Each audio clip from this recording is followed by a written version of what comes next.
¿Se desploma el oro y la plata? Ojo que lo que está ocurriendo es algo muy interesante. Efectivamente, hemos visto como tras una subida exponencial, prácticamente algorítmica, hemos visto en los mercados como el oro y la plata se disparaban a máximos históricos con subidas que duplicaban lo que es la tendencia habitual en el primer mes de enero. ¿Qué es lo que ha ocurrido? Ha ocurrido lo siguiente. Un montón de traders y un montón de personas dentro del mercado ha comprado la narrativa de la pérdida de la posición del dólar como obsesión. ¿Y qué es lo que pasa? Que no se han dado cuenta de que tomar una posición que se ha convertido en un corto más que abarrotado, lo que se llama un crowded trade en el mercado, cortos de dólar y largos de metales preciosos. ¿Qué es lo que ha pasado? En el momento en el que la nominación de la Reserva Federal ha sido algo que se ha percibido por el mercado como una persona que va a ser positiva y que no va a ser dependiente del gobierno, en el momento en el que Scott Bessent, secretario de Estado del Tesoro de Estados Unidos, dice que no va a rescatar al yen, y en el momento en el que el mundo se da cuenta de que el dólar no solamente no se está hundiendo, sino que lo que ha tenido ha sido una corrección dentro de una tendencia que históricamente ha sido con dientes de sierra, pero en la que no ha perdido ni su posición como moneda de reserva del mundo, ni como la moneda más utilizada, en ese momento, de repente, el dólar rebota y se desploman todas esas posiciones apalancadas que se habían tomado en oro y en plata. Pero ojo, no solamente ha afectado al oro y a la plata, ha afectado al petróleo, que tuvo un rebote brutal al principio de año, ha afectado al gas natural, cayendo también de manera muy importante. Es decir, un montón de materias primas y metales que están cotizados en dólares, habían tenido un desempeño muy superior a lo que sería su tendencia habitual por posiciones apalancadas de traders, especialmente en China, además, que lo que buscaban era ganar no solamente con la pérdida de posición del dólar, sino con el aumento de precio de los metales preciosos y las materias primas. ¿Qué es lo que ha ocurrido? En el momento en el que el dólar rebota, esas posiciones empiezan a generar enormes margin calls, pérdidas, y tienen que vender, y por lo tanto tienen que comprar dólar y tienen que vender las materias primas y metales preciosos. ¿Qué es lo que ha ocurrido entonces? Lo que ha ocurrido es que en un mercado menos líquido, como es el caso de la plata, la bajada es mayor, y en un mercado un poco más líquido, como es el del petróleo o el del oro, la bajada es menor. Por lo tanto, lo que estamos viviendo es el clásico caso de crowded trade, apuesta abarrotada, apuesta en la que había demasiada gente apostando a exactamente lo mismo con un gran nivel de apalancamiento, y ahora se está deshaciendo. Y esto es bueno a largo plazo para los fundamentales. Bueno porque la tendencia a largo plazo del oro y de la plata claramente no ha cambiado. Y desde luego los efectos de este tipo de apuestas se notan muy rápidamente.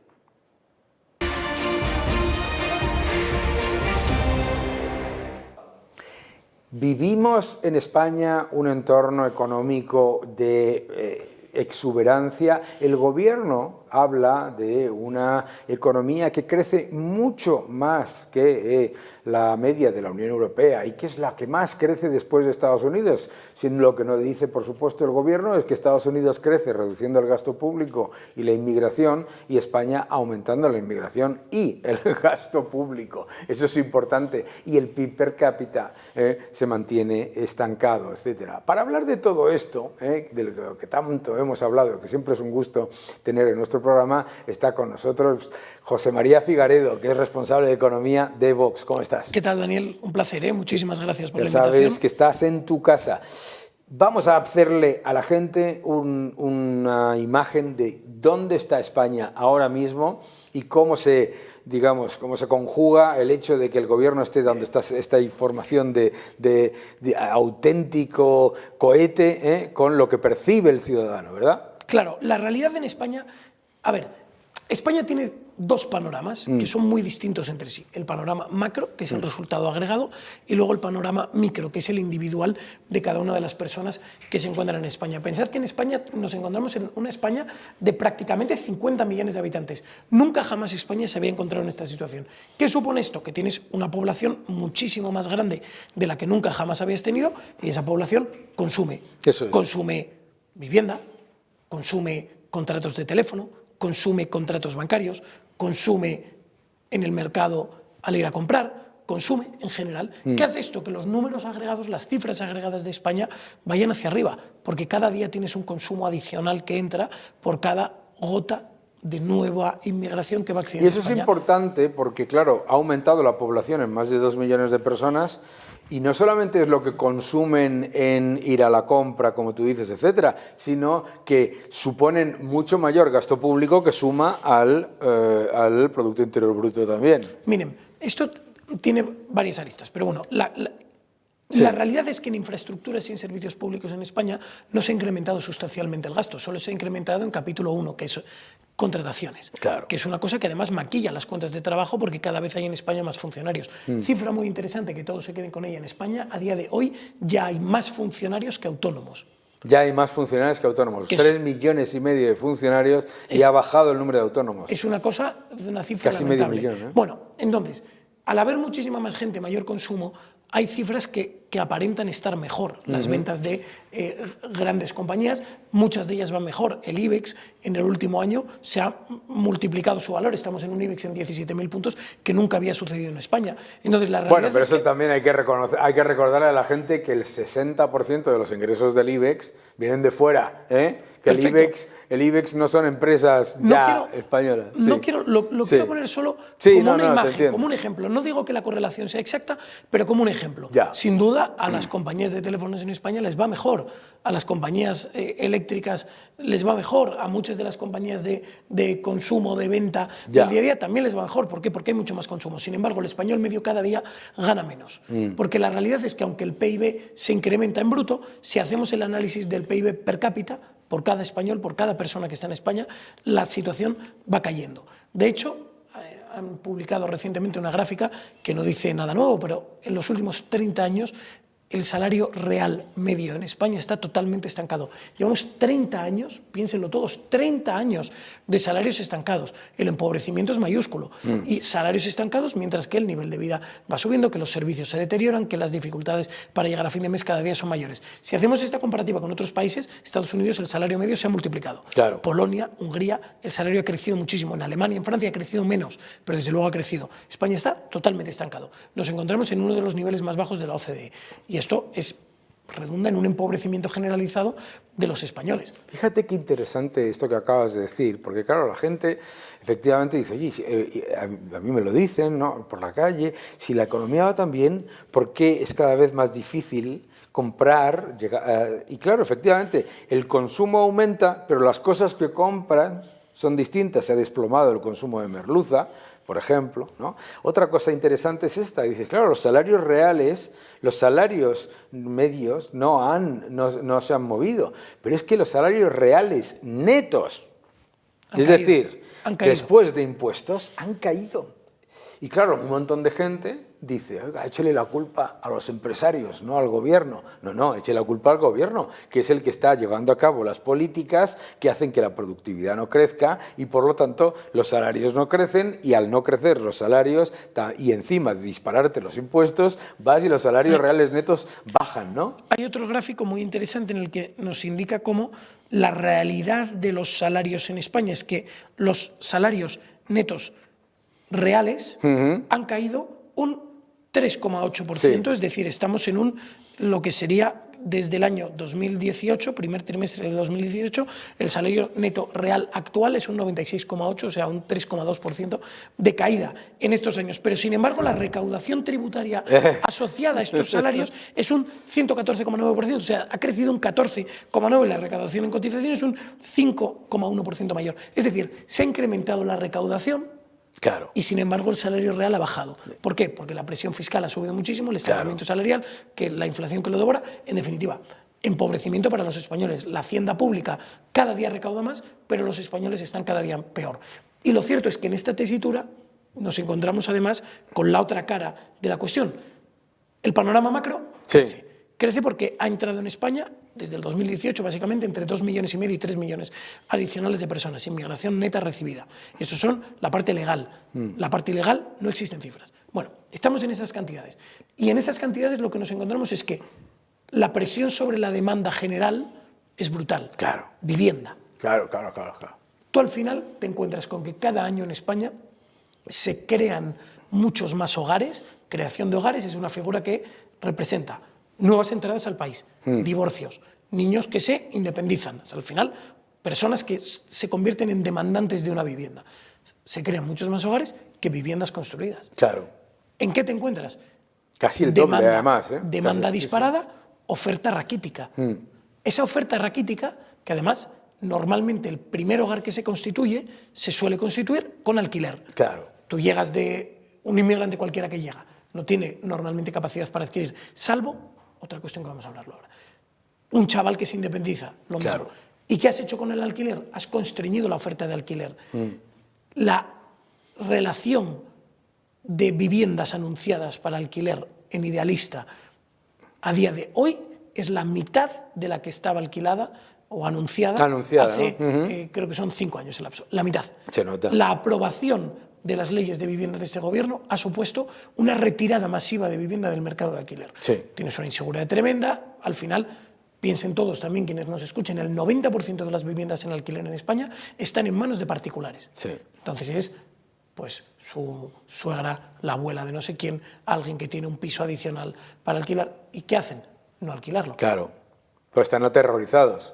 Entre el miedo a que no te paguen, el miedo a la ocupación, el miedo a la inseguridad jurídica general en la que se ha introducido a los propietarios al vender una supuesta política social con el balance y con el patrimonio del particular, que para eso pagamos todos un montón de impuestos, si quieren hacer políticas sociales y si quieren pagarle el alquiler a las personas, eso que llaman vulnerables, que lo hagan vía los presupuestos, no con el patrimonio de los ahorradores, ¿verdad? Eso es.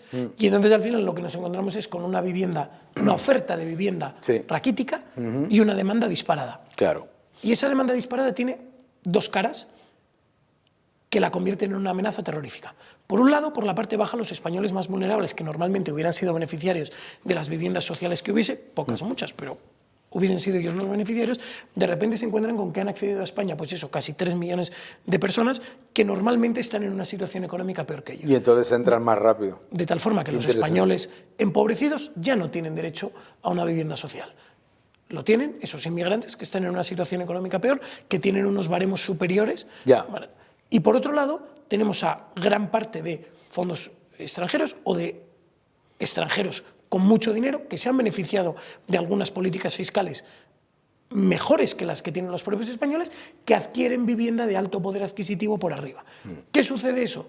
Que hay una presión en la parte alta del poder adquisitivo. Eso supone que el español que tradicionalmente hubiera comprado en zonas muy caras, compra en las zonas de tipo 2, tipo 3, tipo 4, y así se va presionando la demanda hasta que de repente el españolito medio queda estrangulado en una especie de sándwich, por arriba, por los súper ricos que han venido de todo el mundo, y por abajo, por una casta de desheredados que también ha venido de todo el mundo. ¿Qué sucede? El españolito de a pie no llega a fin de mes, no tiene vivienda y se encuentra en la peor situación en la que nunca jamás se la había visto. Con además unos servicios deteriorados que no estaban configurados para 50 millones de personas en España. Claro, porque yo creo que esa es otra parte importante, ¿no?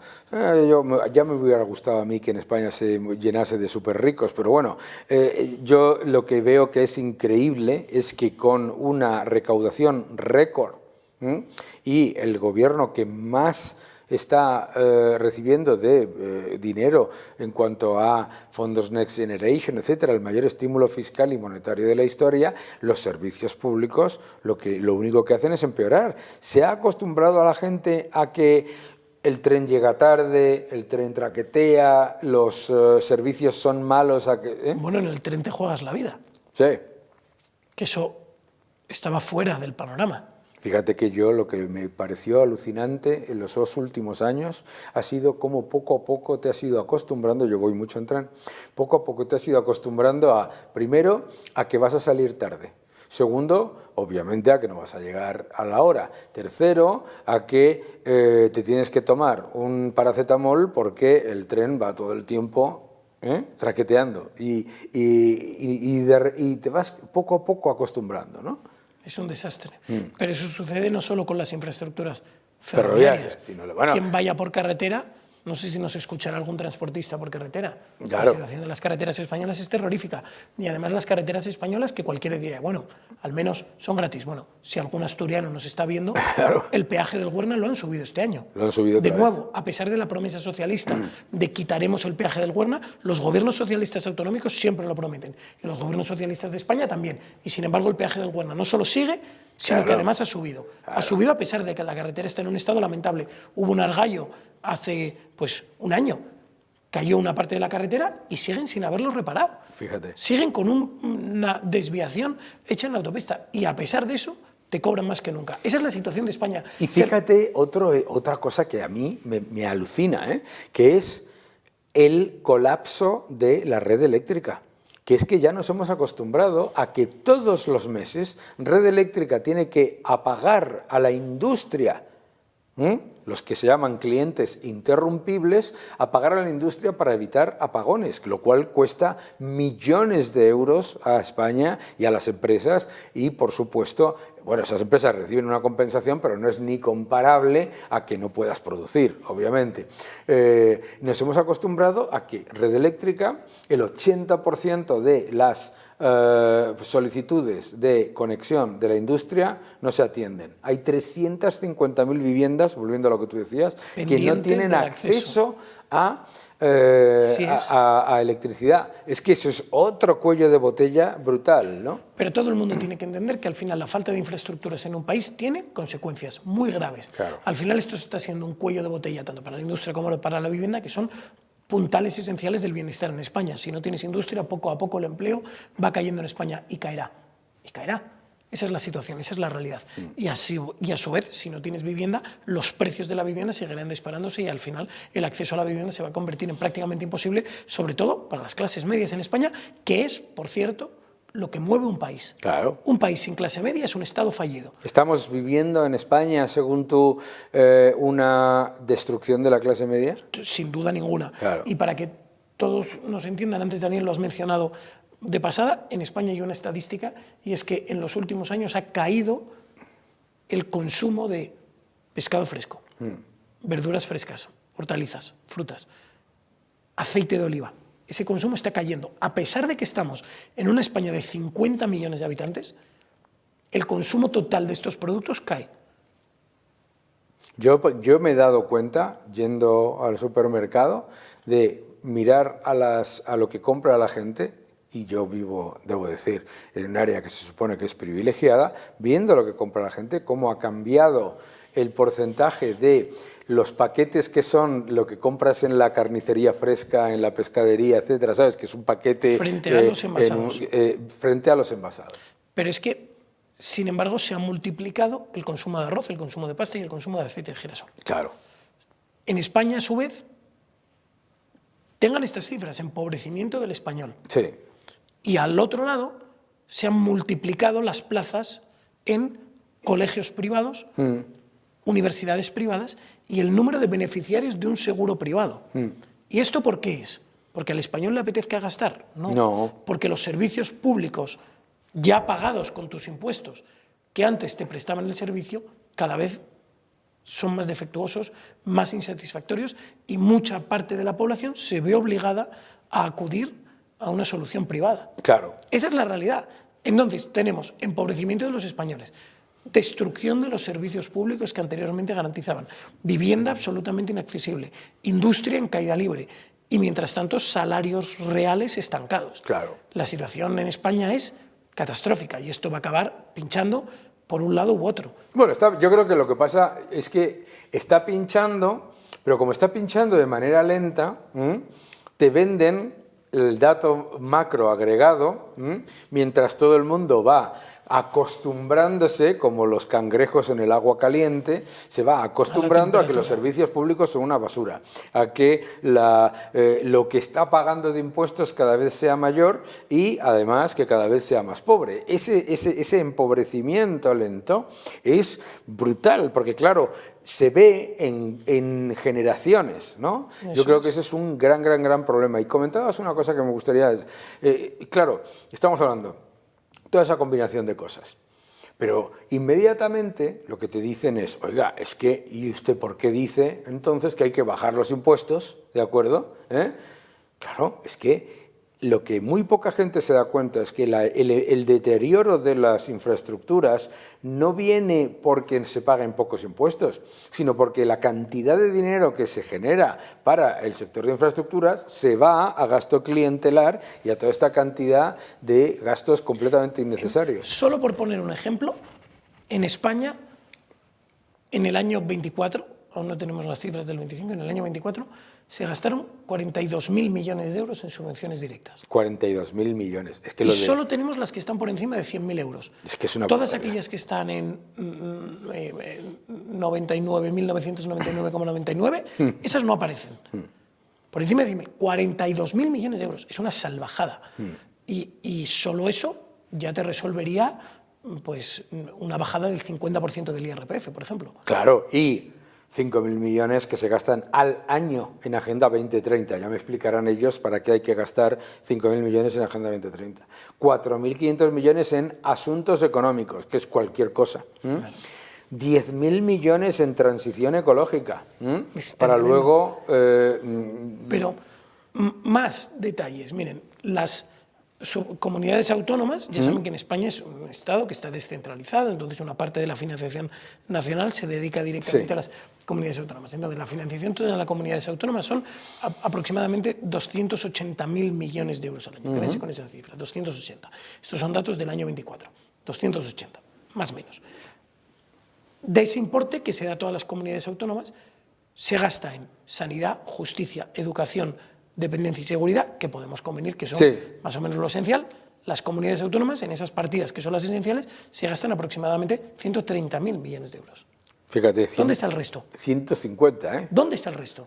¿Dónde se han ido esos 150.000 millones de euros? Y entonces nos dicen, no se puede recortar. Bueno, estoy seguro de que esos 150.000 millones de euros podemos empezar a meterles la tijera mañana. Claro. Mañana. Y yo creo que es muy importante lo que tú has dicho. Empezar a meter la tijera en partidas de eso que llaman el chocolate del loro, ¿no? Es decir, ir con el lápiz rojo. Yo lo llamaba el lápiz rojo en el año 2011-2012. Ir con el lápiz rojo porque, claro, dicen, no, el grupo 1 no se puede recortar, el grupo 2 no se puede recortar, el grupo 3 no se puede recortar. Un momento, se puede recortar haciendo un montón de eficiencias que además son, yo creo que es lo lógico, ¿no? Al final se llama administración porque debería administrar, ¿no? Eso es. Y la última cuestión, que también es relevantísima, las pensiones. Ah, bueno, claro. En el año 95 se constituye la Comisión del Pacto de Toledo. La Comisión del Pacto de Toledo, para quienes no lo sepan, es una especie de reunión de los políticos de todos los partidos en la cual se supone que van a alcanzar grandes acuerdos de consenso con respecto a las pensiones, para solucionar la situación de las pensiones. Bueno, esa comisión se celebra siempre a puerta cerrada. No sabemos lo que hay ahí ni lo que se habla. Pero en el año 95, en la sesión de Constitución, sí que están los discursos escritos. Entonces, en esos discursos, todos los problemas que se analizan en el año 95 son exactamente los que tenemos a día de hoy. Envejecimiento de la población, pérdida salarial, inflación disparada que no logra compensar la falta de rentabilidad, necesidad de financiar la pensión, la caja de las pensiones, vía impuestos, transferencias. Ya saben todos que por un lado están las cotizaciones a la Seguridad Social, que en teoría pagan las pensiones, debería ser un cajón estanco, pero que la realidad es que cada año pierde dinero y tiene que financiarse vía impuestos. Sí. Bueno, eso además cada vez más. Es decir, antes decían, no, solamente es el último mes el que hay que pagar con transferencias. Ya son, creo que 4. Y eso se ve en el año 95. Y desde el año 95 hasta el año 25, 30 años, no han hecho Nada. Nada. ¿Qué hay que hacer? Hay que acometer una reforma integral del sistema de las pensiones y conseguir que el sistema sea viable. Claro. Y lo primero, sacando todas las pensiones no contributivas y todos los gastos que no tienen nada que ver con las pensiones contributivas de la Seguridad Social y a los presupuestos, porque es una manera de engañar a la gente. Claro, sí, sí, no es una pensión. Claro. Es un impuesto Claro, negativo. eso tiene que estar en los presupuestos. Pero dicho esto, ¿esa reforma se puede llevar a cabo? Se puede llevar a cabo. Tenemos el ejemplo de Chile, tenemos ejemplos en los países nórdicos, en Suecia, en Alemania. Dinamarca. Lo hemos visto cómo se ha modificado el sistema de pensiones, pasándolo de un sistema de reparto directo. De nuevo, para quien no lo sepa, lo que hoy paga un cotizante directamente se va a pagar las pensiones de los actuales. La pensión de hoy. Ese dinero no se capitaliza, no se invierte, no genera riqueza. Pues cambiemos el sistema. Habrá una parte de reparto, solidaridad, pero luego el grueso deberá estar en un sistema de capitalización. Los sistemas son infinitos, hay diversidad de sistemas, hay variedades, se puede hacer así, se puede hacer, pero que el dinero genere. Claro. Y que un trabajador que empieza a trabajar hoy y se va a jubilar dentro de 35 o 40 años, que ese dinero que él va cotizando, ese dinero genere, que el interés compuesto vaya generándole riqueza para que pueda recogerse en el año de la jubilación. Claro. Y eso se puede hacer. Exige una inversión del Estado inicial, la exige, pero exige planificación a largo plazo, que es lo que España no ha tenido. Sí, y sobre todo exige dejar de mentirle a los jubilados, ¿no? Porque a mí me parece muy triste que se utilice como arma política las pensiones. A mí me parece muy triste que el gobierno venga y diga, es que fíjate, yo os he subido las pensiones. Tú no has subido las pensiones, tú no subes las pensiones.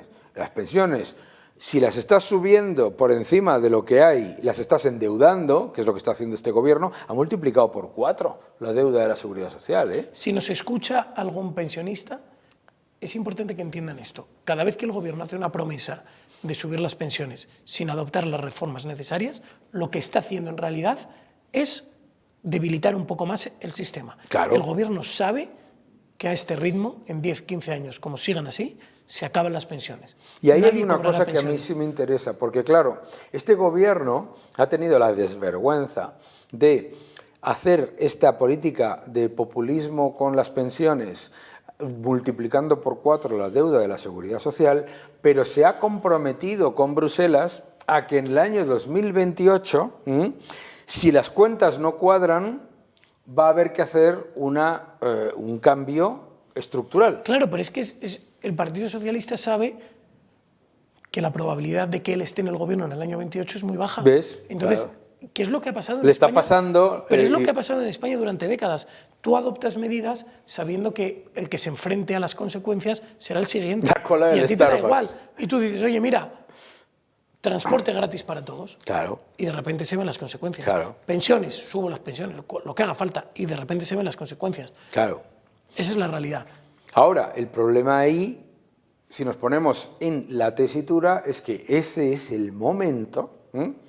Claro, ellos lo están haciendo desde el punto de vista, es la misma política que el peronismo, ¿no? El peronismo en Argentina lo que hacía es que te dejaba unas gigantescas bombas de relojería para que el que llegase detrás le explotasen en la cara y entonces perdiese las elecciones y volviesen ellos otra vez a hundir a la población, pero como la población pues iba empeorando poco a poco, pues entonces ¿qué es lo que pasa? Que yo veo que es una gran oportunidad para entonces, en ese 2028, plantear ese cambio a que haya un sistema mixto o de capitalización, como lo tienen todos los países líderes de nuestro entorno, y se despolitice el tema de las pensiones. Sí, bueno, es complicado que se despolitice, sobre todo porque están enfrente mentirosos profesionales. Bueno, pero quiero decirte que a ver, aquí estamos todos para soñar, ¿no? Pero yo creo que es importante, no, pero sobre todo no es para soñar, es que las personas, o sea, la razón por la que hay tal descontento entre los jóvenes y tal desafección con la política y no con la política, sino con los políticos que están en el poder, es el hecho de que ellos ven, los jóvenes, que no son tontos, que aquí se están multiplicando los desequilibrios para mantener un sistema insostenible que, uno, le van a pasar la factura a ellos, dos, ellos no van a beneficiarse. Jamás. Le van a pasar la factura nada más. En las actuales circunstancias, los jóvenes de hoy en día que empiezan a trabajar no van a cobrar una pensión ni de broma. No, espera, la van a cobrar. Lo que pasa es que el otro día me lo preguntaron, me decían, ¿vamos a cobrar una pensión de 2.000 euros? Y le digo, probablemente. La pregunta no es esa, la pregunta es cuánto vas a poder comprar con 2.000 euros. Una barra. Claro, es decir, la utilización del inflacionismo para ir erosionando el poder adquisitivo, lo están viviendo los propios jubilados ahora, que no solamente reciben, fíjate, entre la inflación y los impuestos, esta subida que dice el gobierno se queda en prácticamente nada para el 80% de los jubilados. Así es. Así es. Entonces, ahora ya que ya hemos deprimido a nuestra audiencia, vamos a hablar de las soluciones. Miren, nosotros desde Vox tenemos claro que esto puede cambiar y que esto cambiaría en un lapso relativamente breve de tiempo. Y al final el ejemplo es como el de la bicicleta que va con la zapata pillada, ¿no? Entonces vas pedaleando y parece que no logras avanzar. En el momento en el que esa bicicleta le quitas el elemento que está estorbando, esa bicicleta echa a andar. Sí. Eso es lo que hay que hacer. La economía española está frenada por un socialismo que la controla desde hace 30 años. Piensen que el PSOE rojo y el PSOE azul llevan aplicando medidas socialistas en la economía los últimos 35 años de gobiernos. Al final, cualquiera que vea la evolución de la deuda de España ve cómo no para de subir. Quien vea la evolución de la recaudación en España ve que no para de subir. Lo que hay que hacer es dar un giro de 180 grados. Y en el momento en el que eso se haga, las cosas pueden cambiar. Piensen en países que han cambiado su estructura económica en lapsos muy breves de tiempo en nuestro entorno. Irlanda, sin ir más lejos. Y el ejemplo de España no tiene por qué ser Irlanda. Simplemente es un ejemplo de que se pueden hacer las cosas. Se pueden cambiar las cosas. ¿Puede volver la industria de España? Puede. ¿Cómo? Adoptando una política industrial real. Adoptando de nuevo un sistema para que las redes sean capaces de abastecer de energía eléctrica barata, suficiente y previsible a toda la industria que desee instalarse en España. España tiene grandísimos potenciales. Tenemos ingenieros líderes mundiales en infinitas especialidades. Los ingenieros de caminos españoles son brillantes a nivel mundial, los ingenieros de telecomunicaciones también. En definitiva, tenemos muchísimas opciones y podemos explotarlas. Y lo que desde Vox queremos es que el día en que lleguemos al gobierno tenemos un paquete de medidas preparado para ir suprimiendo toda esta normativa que es un lastre auténtico para los españoles y que en un lapso muy breve las cosas empiecen a despegar. Se puede, se puede.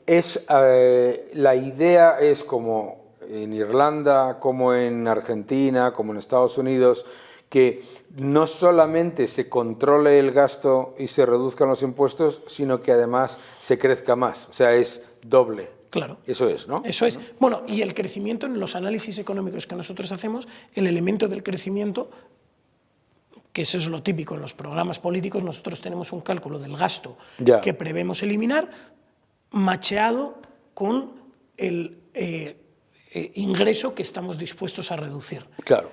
Con un extra para ir eliminando déficit.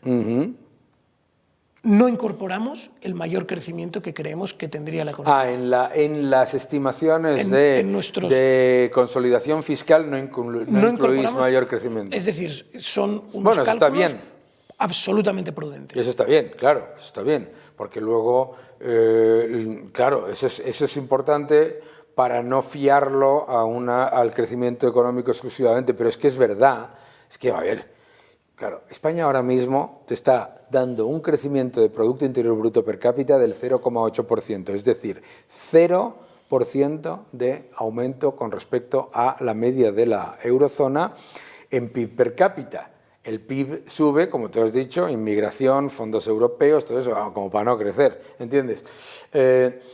Pero claro, piensas, 0,8% de crecimiento de PIB per cápita entre el año 2017 y el 2026, según el Fondo Monetario Internacional, el Producto Interior Bruto per cápita de España solamente va a crecer un 1,1%.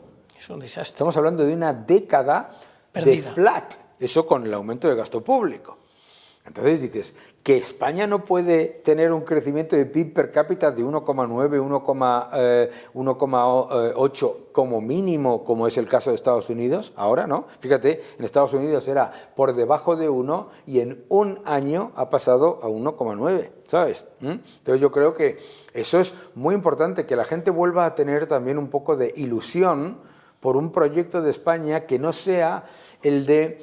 Yo creo que lo que ha pasado con Europa es que los partidos mayoritarios se han acostumbrado tanto a que no se cambia nada que se presentan como el contable de lo que ha hecho el anterior. Y a ver, yo no sé si tú alguna vez has llamado a tu contable con alegría, pero nadie se ilusiona por llamar al fontanero o por llamar al contable, ¿no? Hay que presentar un proyecto que diga, este país tiene que estar ahí, ¡pah! España creciendo. puede crecer, España tiene margen para crecer, España tiene capacidad para crecer. Para crecer de verdad. Y lo no que hay con, que hacer, disparando el eso gasto es, público. y lo que hay que hacer es poner las circunstancias para que los españoles empiecen a, esas bicicletas dejen de ir frenadas y A empiecen quitarle esa bota despegar. regulatoria, ¿no? Eso es, que es una porción para que parte de lo que tenemos incluido y para que todos nos entiendan. España tiene a día de hoy 18 leyes de carreteras. 18 leyes de carretera. 17, una por cada autonomía, y la 18ª la nacional. Ya. Esa es la realidad de España, y esto se multiplica en tantas otras cuestiones. Los sistemas operativos de la justicia en España están troceados por regiones, de tal forma que hay sistemas operativos que no se entienden entre sí. Te encuentras con que si quieres ejecutar una sentencia en un lugar que no tiene el sistema operativo que el lugar en el que ha sido dictada, tienes que ir con la sentencia física, impresa, sellada, para ejecutarla. Esto es terrorífico. Leyes de empaquetado. España tiene distintas leyes de empaquetado de alimentos, de productos. Al final esto es un lastre económico terrorífico. Normas respecto a la paletización de los productos. Sí, hombre, eso sí, eso me lo han contado a mí. Pero es terrible. Vamos. Es decir, la estructura en la que un transporte coloca en los palets su producto no sirve en según qué comunidad autónoma. Hay que acabar con esto. Nos estamos volviendo locos. Hay que acabar con esto. Y ahora tenemos por fin a Alemania, que se ha despertado, o parece que empieza a despertarse, o por lo menos lo dice. Tenemos el ejemplo de Italia, que lo está haciendo. Tenemos el ejemplo de una Unión Europea en la que hay cada vez más gente que dice esto se tiene que frenar o caemos todos, ¿no? Miren, en la Unión Europea, cada vez más en los países vecinos nos encontramos con que en Francia el partido con el que Vox tiene mayor entendimiento, que es Rassemblement National, el partido mayoritario. En Italia, partido de gobierno. En Alemania empieza a ser partido mayoritario, está ahí entre el segundo y el primero. En Hungría, partido de gobierno. En Polonia, partido mayoritario, aunque los dos segundos se han agrupado. En Portugal, veremos, pero partido mayoritario.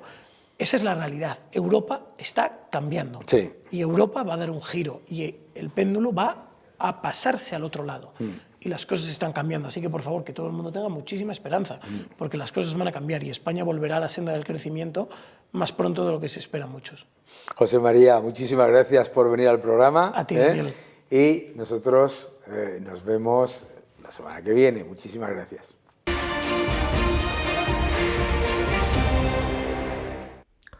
Muy buenas, Daniel. Hoy para Monian Markets y todos los espectadores quiero hablar de un tema que me llama muchísimo la atención.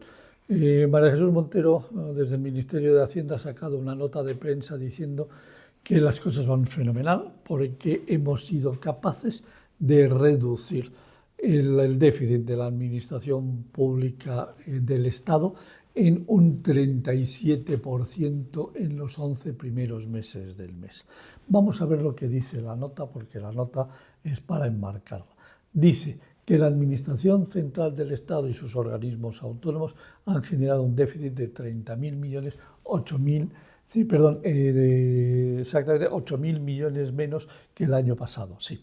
Y que la Seguridad Social ha tenido un superávit de 8.500 millones, 4.000 millones más que el año pasado. Es decir, que hemos reducido de forma sustancial el déficit a 21.000 millones de euros, cuando el año pasado eran 34.000 millones de euros.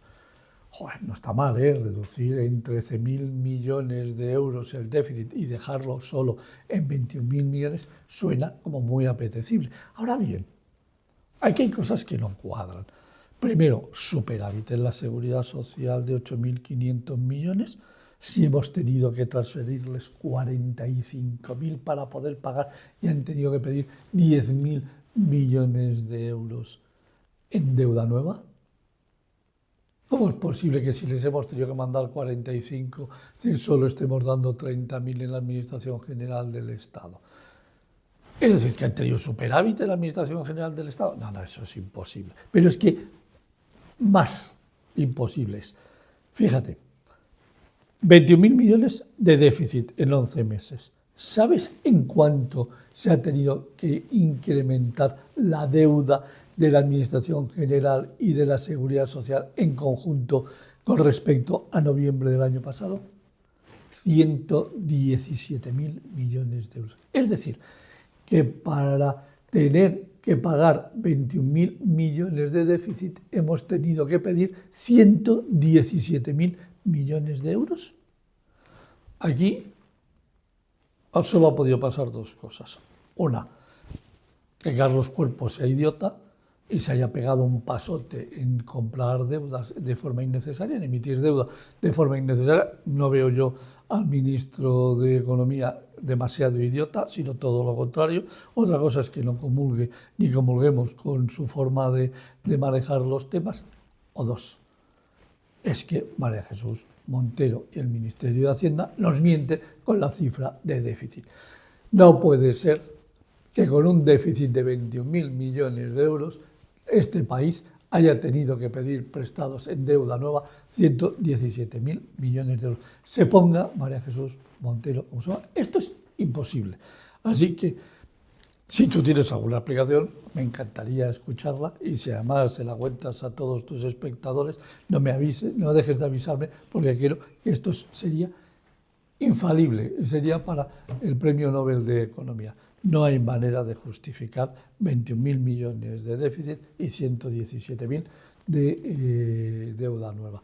En cualquier caso, lo quería colocártelo encima de la mesa, sobre todo para que todos los espectadores de Money and Market sean conscientes de dónde está en estos momentos la situación de la contabilidad nacional detrás de María Jesús Montero. Increíble, pero cierto. Esto es una locura.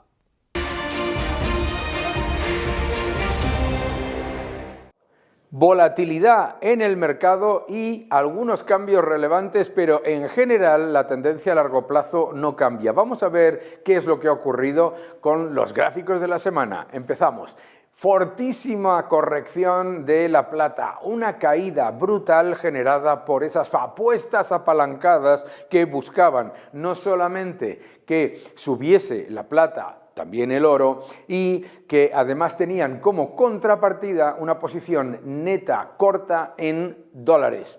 Al tener una posición corta en dólares, muy apalancada y larga en plata, el hecho de que el dólar rebotase obliga a un montón de estos traders a cerrar sus posiciones porque empiezan a perder, saltan los margin calls. ¿Te acuerdas de los margin calls de la crisis y de la famosa película La Gran Apuesta? Bien, pues aquí unas apuestas demasiado apalancadas utilizando el dólar como, digamos, fuente de financiación. ¿Qué es lo que ocurre? En el momento en el que el dólar rebota, y ha rebotado ya el índice del dólar por encima de 97, se acaba esa apuesta y tienen que vender rápidamente, incluso a cualquier precio, porque no se pueden pagar los requisitos de colateral. Eso no cambia la tendencia a largo plazo. Fíjate en la tendencia a largo plazo. Claramente no es un factor de cambio en cuanto a la tendencia a largo plazo, pero desde luego se tendrán que limpiar esas posiciones muy apalancadas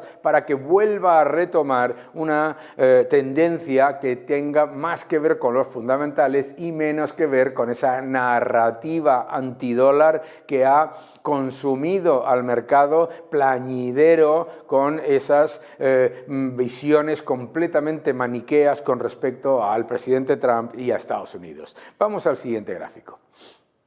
Efectivamente, el dólar rebota con fortaleza, rebota al nivel de 97, es decir, que se mueve el índice del dólar cerca de lo que ha sido su nivel entre el año 2014 y el año 2024, en el que ha habido dientes de sierra, pero si ves la tendencia a largo plazo, el dólar está muy por encima de los niveles a los que estaba en el año 2007, 2008, cuando esa misma gente que ahora te habla de la destrucción y del final del dólar y todo eso, esa misma gente te hablaba de un dólar competitivo, porque es que los presidentes importan y un mercado que está completamente tomado por la socialdemocracia plañidera, por esa visión del colectivismo amable, etcétera, resulta que un dólar a 97 les parece que es el colapso del dólar y un dólar a 87 les parecía un dólar competitivo. Vamos al siguiente gráfico.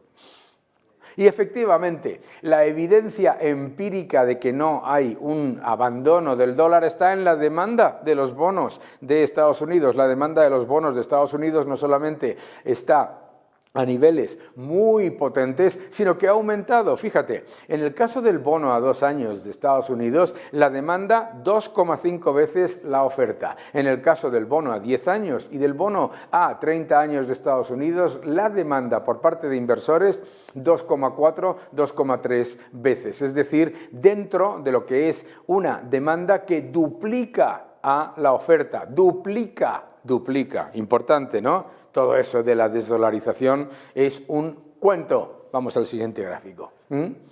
Efectivamente, la nominación del candidato para la Reserva Federal del presidente Trump ha despejado un montón de dudas sobre la supuesta falta de independencia de la Reserva Federal. El candidato claramente percibido por el mercado como alguien que va a ser pues tan independiente o tan dependiente como han sido los anteriores. Es decir, la evidencia de que los gobernadores y los miembros de la Reserva Federal en realidad no son independientes, siempre son dependientes del estatismo, siempre son dependientes de poner por encima a los estados, por encima del control de la inflación, que creo que es algo bien obvio. ¿Qué es lo primero que ha hecho el mercado? Descontar 2 bajadas de tipos, que es lo que llevamos diciendo mucho tiempo. Vamos al siguiente gráfico.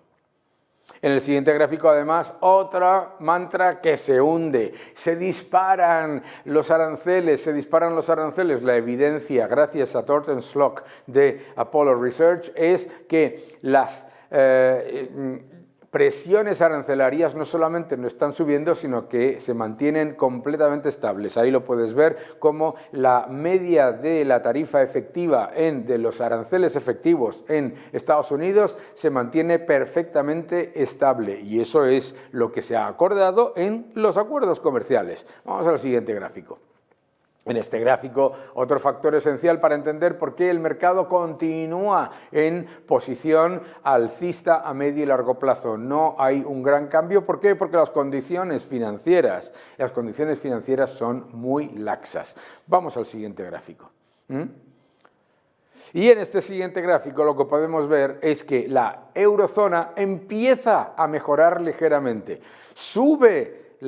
Por fin suben los salarios reales en la eurozona, algo positivo porque durante todo este tiempo, ahí aparece, cortesía de JP Morgan, la subida de salarios nominales, durante todo este tiempo la subida de salarios reales era negativo. Empezamos a ver subida de salarios reales y además reducción del desempleo, algo muy positivo, pero ojo que lo que es la holgura laboral es muy elevada en la Unión Europea, y esto es importante porque en la eurozona tienes países como España que esconden una enorme cantidad de empleos que, digamos, no aparecen como parados, pero que en realidad son personas que están no solamente apuntadas a los servicios de empleo, sino además, en muchos casos, cobrando lo que son subsidios de desempleo. Importante, sería bueno ver este gráfico con la holgura laboral. Vamos al siguiente gráfico. Y efectivamente, ya para terminar, hemos visto un montón de cosas sobre la economía global, y otro elemento esencial es ¿Qué es lo que está haciendo China? En China, la demanda de petróleo está claramente reflejando que la economía china está en un proceso de ralentización, pero ojo, dentro de lo que es la tendencia que justifica un crecimiento del 4 al 5%. Por lo tanto, la demanda de petróleo nos está reflejando que China no solamente continúa siendo un fuerte consumidor de petróleo, sino que la demanda está por encima de la media de los últimos años y, lo que es más importante, esa demanda se mantiene de manera que es coherente con un crecimiento del 4 al 5%.